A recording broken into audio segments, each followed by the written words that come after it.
Je m'appelle Sarah Kilaji, j'ai 29 ans, j'ai un bagage en intervention psychosociale dans le communautaire et depuis quelques années, je suis artiste de la parole, slameuse et poète.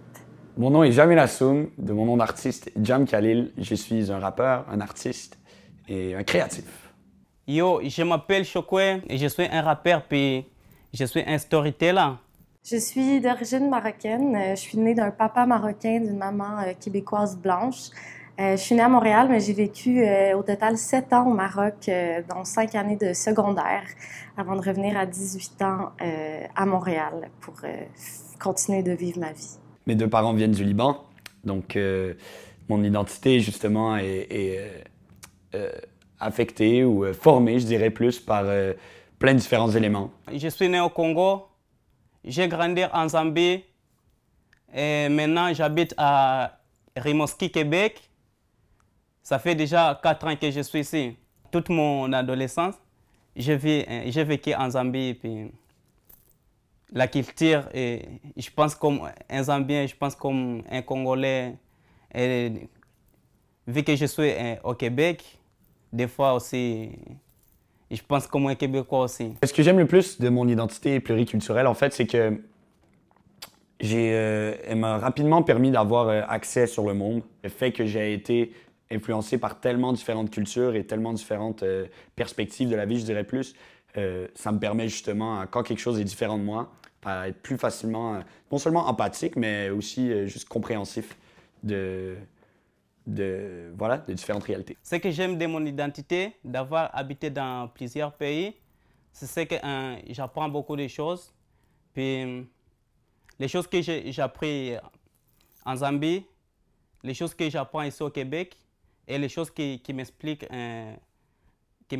mes parents qui se passe au Congo, ben ça me fait vraiment connaître qui je suis. Ce que j'apprécie de l'hybridité ou la complexité de mon identité culturelle, c'est que j'ai la chance d'aller chercher de deux côtés, en fait, différents éléments qui me définissent identitairement de manière très mouvante, en fait. Vraiment, ce qui crée la richesse de l'identité plurielle, c'est qu'on a accès à plusieurs cultures en même temps pour se construire puis exister.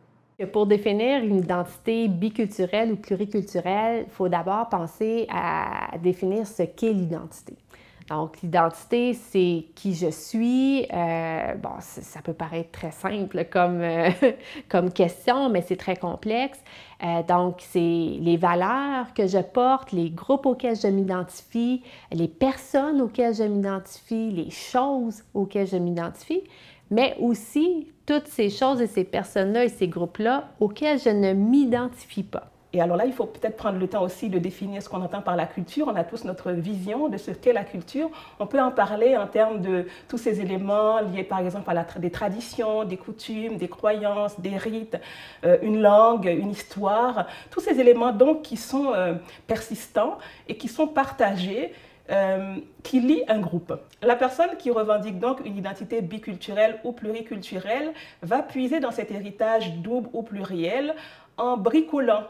Il n'endosse pas tout évidemment, il ne va pas adhérer à toutes les valeurs d'une culture ou de l'autre, ni à toutes les traditions et les coutumes.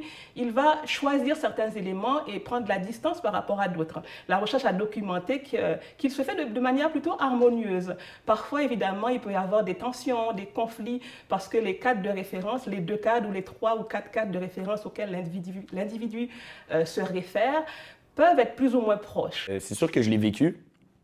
Et je l'ai beaucoup vécu justement avec parfois des conflits de valeurs ou des manières, surtout des manières de voir les choses.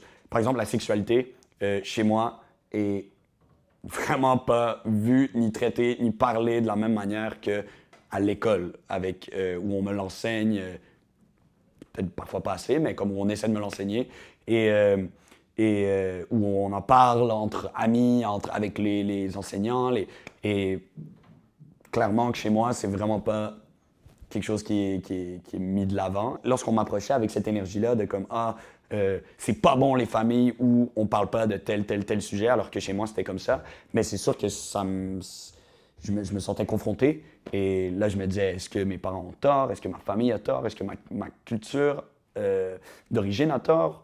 Ou est-ce que c'est eux qui ont tort? Ou en fait, personne n'a vraiment tort. C'est ça qui arrive, c'est qu'après, tu es pris entre les deux et tu te cherches, est-ce que je suis plus ça ou je suis plus ça? Mais comme je dis souvent, tu es un peu des deux et en fait, tu es beaucoup des deux. Et t'en fais un nouveau, t'en fais quelque chose de nouveau. Les conflits de valeurs existent évidemment.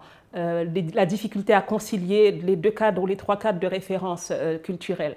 Certains jeunes vont dire, par exemple, qu'on leur demande de se comporter d'une certaine façon à la maison et une fois à l'école, on leur demande le comportement inverse.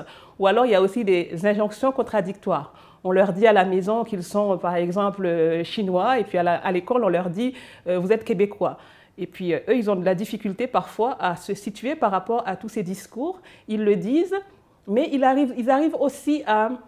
Il y en a qui vont dire qu'ils se sentent perdus, mais ils disent de manière générale qu'ils arrivent à se faire leur propre opinion, surtout ceux qui sont au secondaire, qui sont un petit peu plus âgés. C'est parfois un petit peu plus difficile pour ceux qui sont au primaire, mais au fil du temps, ils arrivent à bien se situer par rapport à ces différents discours et à ces différentes injonctions.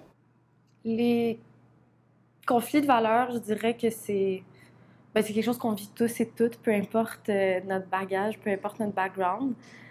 Je dirais que moi, quand j'étais jeune, un des conflits de valeurs que je pouvais vivre, c'est que ce qui existait dans le dedans, dans l'intime, dans la maison, n'était pas ce que je voyais dans le dehors. Fait qu'il y avait un gros clash. Puis ça, quand t'es jeune, des fois, c'est difficile de comprendre ces espèces de 2 mondes dans lesquels on te demande d'habiter, mais qui ne fitent pas ensemble, ou du moins que tu as l'impression qu'ils ne fitent pas ensemble.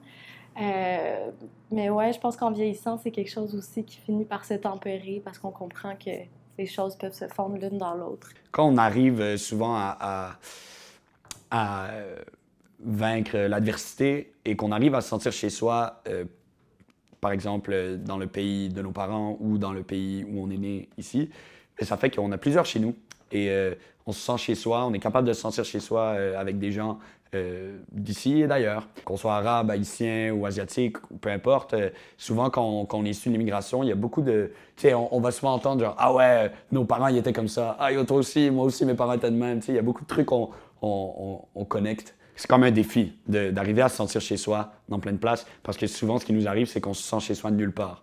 Mais ce que je trouve difficile d'avoir plusieurs appartenances, c'est... Quand j'étais en Zambie, puis la culture des Zambies et ici, c'est vraiment différent. Puis quand on arrive ici, on ne sait rien, on ne sait pas quoi faire pour pouvoir s'intégrer avec les autres. Maintenant, là, je me sens bien parce que je suis déjà habitué, puis je me sens comme chez moi.